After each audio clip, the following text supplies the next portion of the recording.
Hello, everyone. Are you ready to dive into the wild and wonderful world of English phrasal verbs? Whether you're just starting out or you're already an English pro, this video is your ultimate guide to mastering these tricky little phrases that make English so colorful and sometimes so confusing. From come along to go together, phrasal verbs are everywhere, and they're the secret sauce to sounding like a native speaker.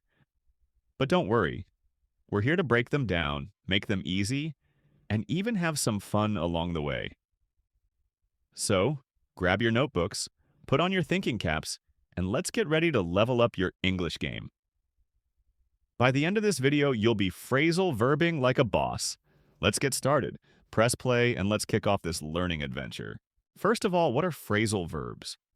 Well, phrasal verbs are combinations of a verb and a particle, often a preposition or adverb, that together create a unique meaning.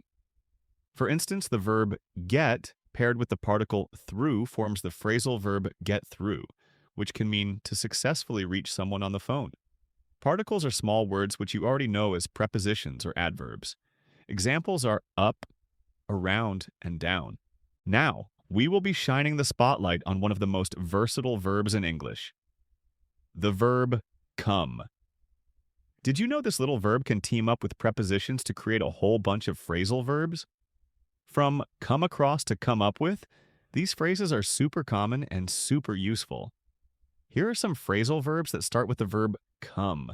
The first phrasal verb on our list is come along, which has a few meanings depending on the context. It can mean to make progress or improve, as in, your English is really coming along, you're speaking much more fluently now. It can also mean to accompany someone or go with them. Here's an example for you. We're going to the park. Would you like to come along? It can also mean to appear or arrive, often unexpectedly. Look at this example. We were about to start the meeting when John came along. Our next phrasal verb is come apart, which generally means to break into pieces or to fall apart, either physically or metaphorically. Let me show you an example. The old book was so fragile that it came apart in my hands. This phrasal verbs is a useful way to describe something that is no longer whole or functional. The third phrasal verb is come round, and has a few main meanings. It can mean to change your opinion or agree to something. Here is an example. He was against the idea at first, but he eventually came round to it. It can also mean to visit someone, often casually or unexpectedly. You can use it in a sentence like this. Why don't you come round for tea this afternoon? It can have the meaning of to regain consciousness. Look at this example. After fainting, she came round a few minutes later. This phrasal verb is great for describing shifts in attitude, casual visits, or recurring events. The fourth phrasal verb is come out, which has several meanings depending on the context. It can mean to be revealed or made public. Here is an example. The news about the company's merger came out yesterday. It can mean to be published or released. Look at this example. Her new novel is coming out next month. It can mean to openly declare something, such as one's identity or opinion. I'll show you how to use it in a sentence. He came out as gay to his family last year. It can also mean to result in a particular way. Look at this example. The photos came out really well after editing. As you can see, this phrasal verb is very versatile and commonly used in everyday English. The fifth phrasal verb is come off, which has a few meanings depending on the context. It can mean to be removed or detached. Here is an example for you. The label on the bottle came off easily. It can mean to give a certain impression or appear in a particular way. Look at this example. He came off as very confident during the interview. It can also mean to stop using something, such as medication or a diet. Let me show you an example. She came off the medication after her doctor's advice. The sixth phrasal verb is come about, which is used to describe how something happens or occurs, often focusing on the process or cause. It can mean to happen or take place. Here is an example. How did this amazing opportunity come about? It can also mean to change direction, especially in sailing or navigation. Look at this example. The ship came about and headed back to the harbor. This phrasal verb is particularly useful for explaining the origins or causes of events. The seventh phrasal verb is come up, which has several meanings depending on the context. It can mean to arise or happen unexpectedly. Here is an example. Something urgent came up at work, so I can't make it to the meeting. It can also mean to approach or move closer. Let me show you an example. She came up to me and asked for directions. It can also mean to be mentioned or discussed. Look at this example. The topic of climate change came up during the debate. It can mean to appear or emerge. Here's an example for you. The flowers are starting to come up in the garden. It can also mean to occur soon or be approaching, often used with dates or events. I'll show you an example. My birthday is coming up next week. As you may have noticed, this phrasal verb is very versatile and commonly used in everyday English. The eighth phrasal verb is come up against, which means to face or encounter a challenge, obstacle, or opposition. It's often used to describe situations where someone has to deal with difficulties or resistance. Here's an example for you. When trying to implement the new policy, the manager came up against a lot of criticism. This phrasal verb is great for describing situations where someone has to deal with difficulties or pushbacks. The ninth phrasal verb is come across, which has a few meanings depending on the context. It can mean to find or encounter something or someone unexpectedly. Here is an example. I came across an old photo album while cleaning the attic. It can also mean to give a certain impression or appear in a particular way. Look at this example. He comes across as very confident, but he's actually quite shy. It can also mean to be understood or communicated clearly. Let me show you an example. Her message didn't come across well during the presentation. The 10th phrasal verb is come to, which has few meanings depending on the context. It can mean to reach a total or amount. Here is an example. The bill came to $50 after tax and tip. It can also mean to arrive at a decision, realization, or conclusion. Let me show you an example. After much thought, he came to the decision to accept the job offer. This phrasal verb is useful for discussing decisions or totals. The last phrasal verb is come down to, which is used to describe what something ultimately depends on or boils down to.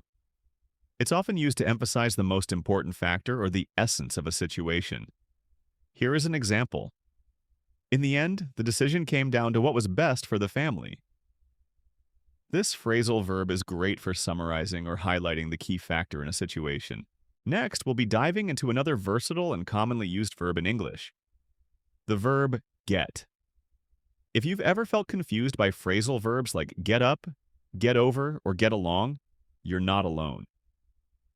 These phrasal verbs can be tricky, but they're essential for sounding natural in English. We'll explore phrasal verbs that start with the verb get, break down their meanings, and show you how to use them in everyday conversations. The first phrasal verb is get together, which means to meet or gather with other people, often socially or for a specific purpose. Here's an example for you. Let's get together this weekend to plan our trip. This phrasal verb is a versatile one that's great for everyday conversations. The second phrasal verb is get on, which has several meanings depending on the context. It can mean to enter or board a vehicle or mode of transportation. Look at this example. She got on the bus and found a seat near the window. It can also mean to have a good relationship with someone. Here is an example. I really get on well with my new coworkers. It can also mean to manage or deal with a situation. Let me show you an example. How are you getting on with your new job? As you tell, this phrasal verb is very useful in everyday English. The third phrasal verb is get on with, which means to continue doing something, especially after a pause. Here's an example for you. After the break, we got on with our work. The fourth phrasal verb is get behind, which has a couple of key meanings. It can mean to support or endorse something, such as an idea, plan, or project. Here's an example. The whole team got behind the new initiative to improve workplace culture. It can also mean to fall behind or fail to keep up with something, like work, payments, or a schedule. Look at this example. I've been so busy that I've gotten behind on my assignments. Here's an extra example for the same meaning. She got behind on her rent after losing her job. As you can see, this phrasal verb is great for expressing support or describing delays. The fifth phrasal verb is get over with, which means to finish or complete something unpleasant or difficult as quickly as possible. It's often used when you want to stop worrying about or delaying something you don't enjoy. Here is an example. I just want to get this presentation over with so I can relax. This phrasal verb is perfect for talking about tasks or situations you're not looking forward to. The sixth phrasal verb is get away, which has a few common meanings. It can mean to escape or leave a place, often to take a break or vacation. Here is an example. We're planning to get away for the weekend and visit the mountains. It can also mean to avoid being caught or punished for something. Let me show you an example. He tried to get away with cheating, but the teacher noticed. It can also mean to physically move away from someone or something. Look at this example. She managed to get away from the crowd and find some peace. This phrasal verb is versatile and useful for talking about escaping, leaving, or avoiding something. The seventh phrasal verb is get by, which has a couple of key meanings. It can mean to manage or survive, often with limited resources or money. Here is an example. They're not rich, but they get by with what they have. It can also mean to pass or move past someone or something, often in a physical space. Look at this example. The hallway was so crowded that I could barely get by. This phrasal verb is very practical for talking about managing in difficult situations or moving around obstacles. The eighth phrasal verb is get around, which has a few meanings depending on the context. It can mean to find a way to avoid or bypass a problem, rule, or obstacle. Here's an example. They found a clever way to get around the new regulations. It can also mean to travel or move from place to place. Look at this example. It's easy to get around the city using public transportation. It can also mean to become known or spread, often used for news, rumors, or information. I'll show you an example. Word got around quickly that the company was hiring. This phrasal verb is versatile and useful for talking about solving problems, moving, or spreading information. The ninth phrasal verb is get at, which has a few meanings depending on the context. It can mean to try to say or explain something indirectly. Here's an example. What are you getting at? Are you saying I made a mistake? It can also mean to reach or access something, often with difficulty. Look at this example. The box is on the top shelf and I can't get at it without a ladder. It can also mean to criticize or attack someone repeatedly. I'll show you an example. He's always getting at me for being late, even though it only happened once. This phrasal verb is useful for talking about indirect communication, accessing things, or criticism. Thank you so much for watching this video on phrasal verbs with come and get. I hope you found it helpful and feel more confident using these in your everyday English. Phrasal verbs can be tricky, but with practice, they'll become second nature. If you enjoyed this video, don't forget to give it a thumbs up and subscribe to our channel for more English learning tips and lessons.